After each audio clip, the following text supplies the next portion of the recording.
Okay, hey guys. I wanted to do a second live because I think for two reasons. Just because I want to keep doing them in general, but also I feel like when I discuss the characters, I feel like the last one I didn't discuss one character in particular and a person who did I feel like did inspire me and did impact my life, and in a crazy way. And that person is sadly not on Earth anymore, and that's kind of one of the reasons why I put the book. So I put him in the book, and that person is named Michael Medina. I known him since 8th grade of middle school. He was such a funny guy.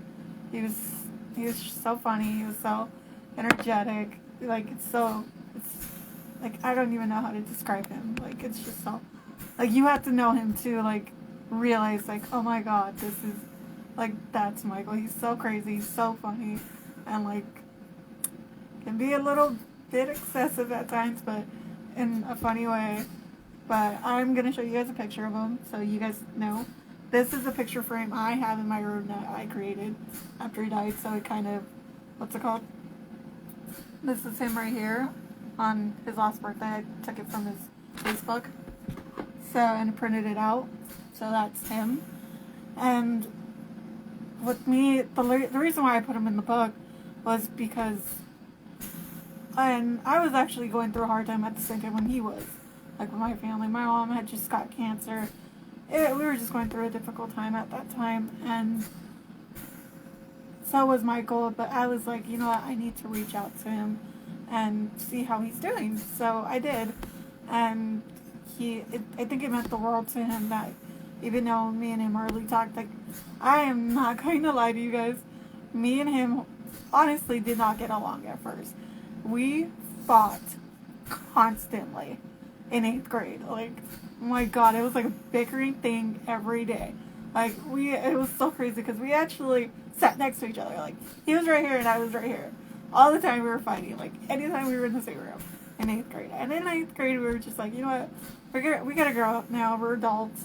We need to, like, stop fighting. So we kind of did. Like, actually, like, we fought here and there, but, like, it was over, like, I consider the stupidest things now.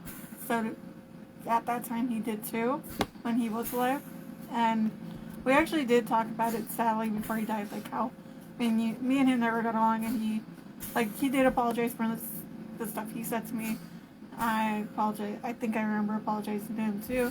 But I was also telling him like, you don't need to apologize for anything because again, we were just, to me, I seen it as we were just kids.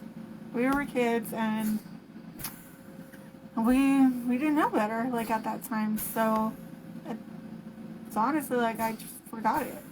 And to me, it was always that whole thing of, like, how do I say this? Oh my god. With me, I forgive people easily.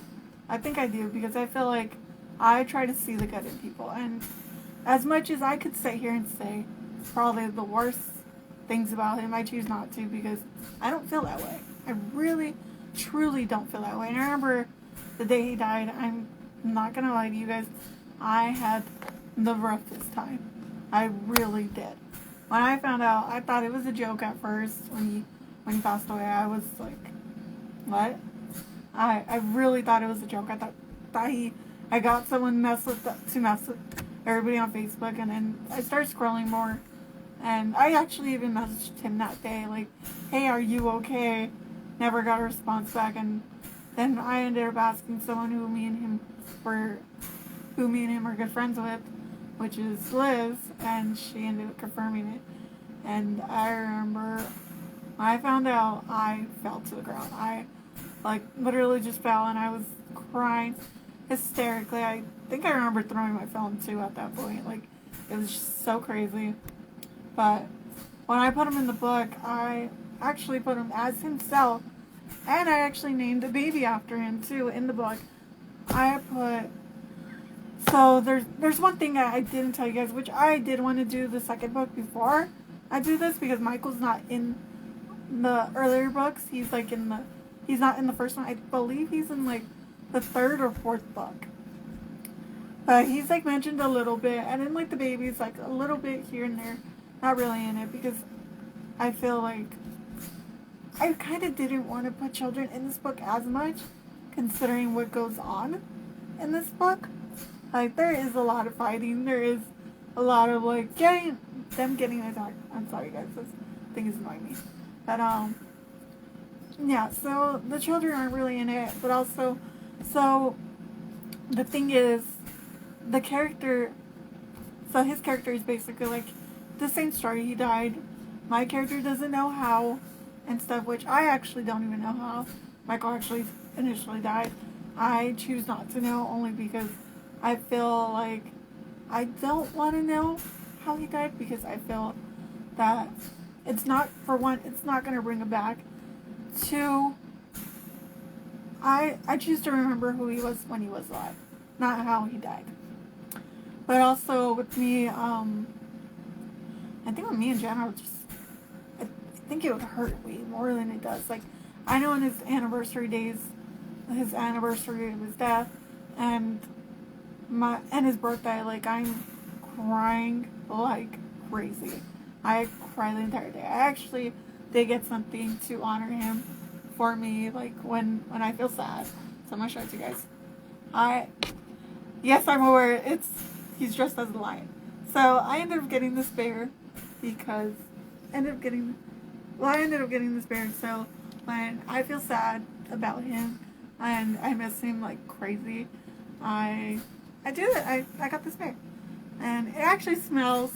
It's like one of those Build-A-Bear workshops bears. I thought it would be cute, something for me to hug, because like I have been on this thing of not wanting to hug people since 2019.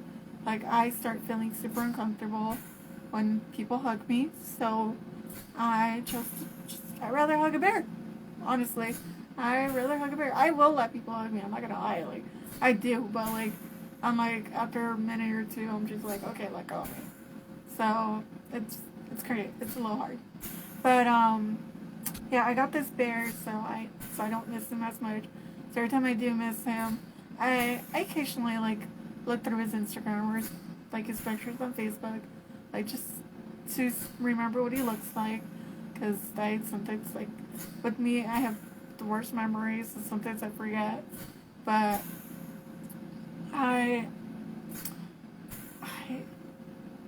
it really does hurt. I know right now it doesn't seem like it, because I'm actually trying to hold back the tears, so I don't cry on this thing. But yeah, I'm usually crying on his birthday. I'm usually crying the day of his death anniversary. I'm like super depressed that same day, or I just try to distract myself as much as I do on his anniversaries or his birthdays, because it's really hard for me. And considering I have a heart condition, I have lung problems, I have my back problems, like, me crying, like, if I have any heightened emotion, I start to cry. If I start to cry, get mad. If I'm super happy, energetic, start jumping around, I start getting really sick. I get really sick really bad. So I choose not to be that way.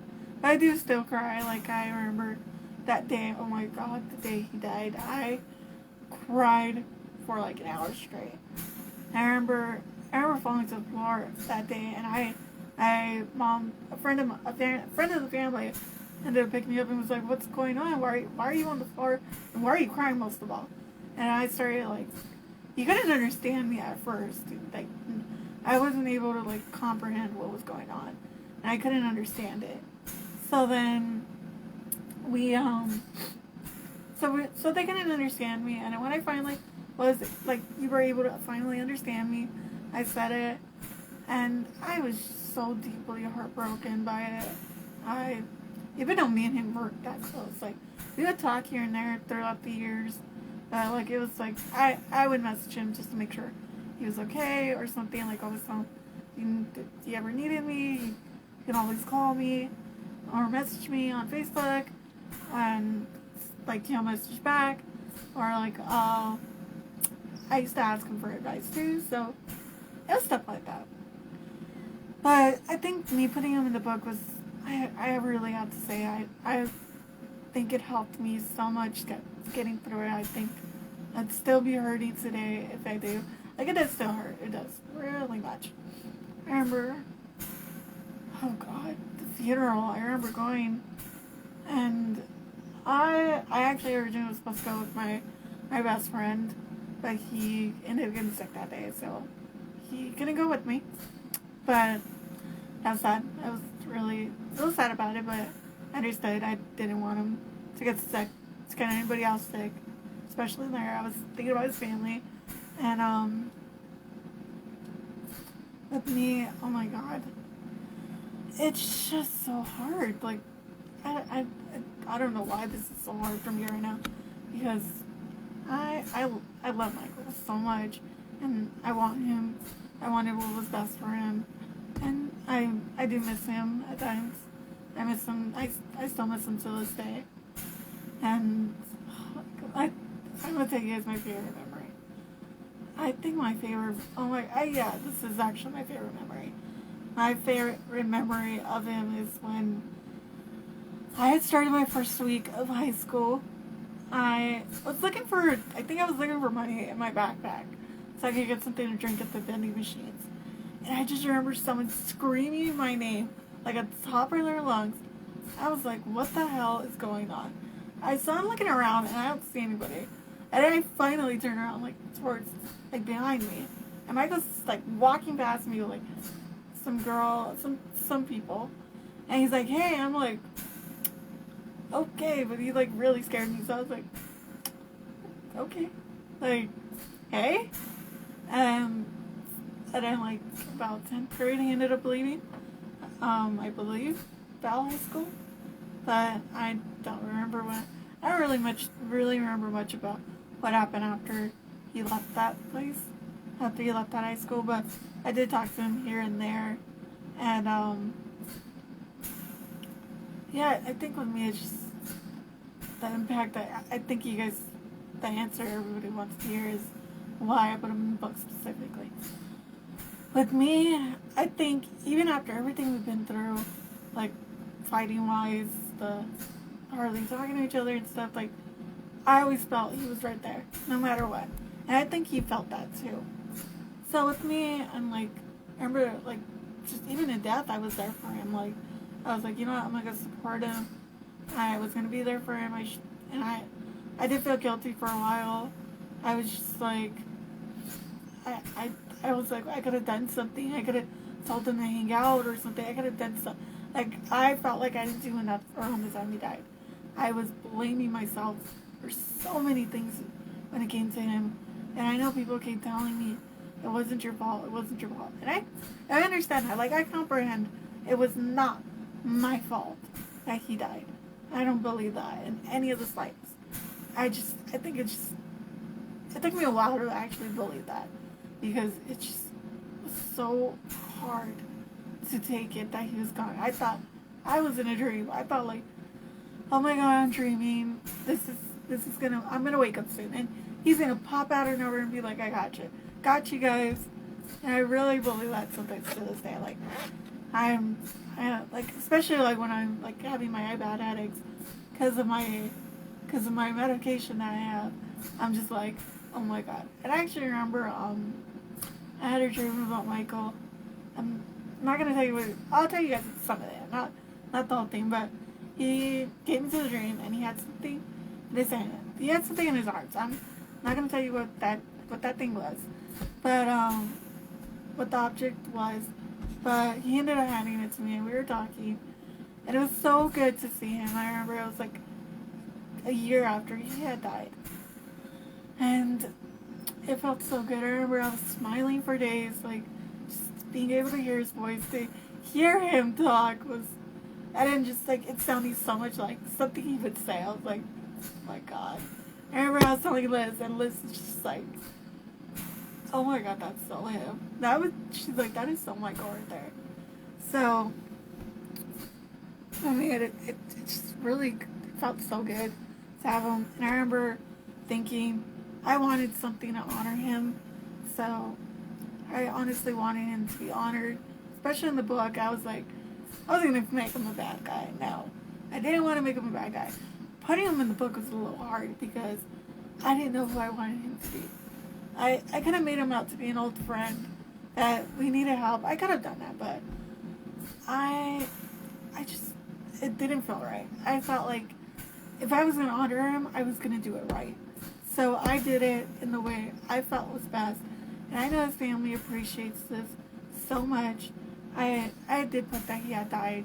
The book, when the time I put him in the book, it's like now years later. So it's like 10 or 15 years after he died. It's been a couple years since he had died in the book. And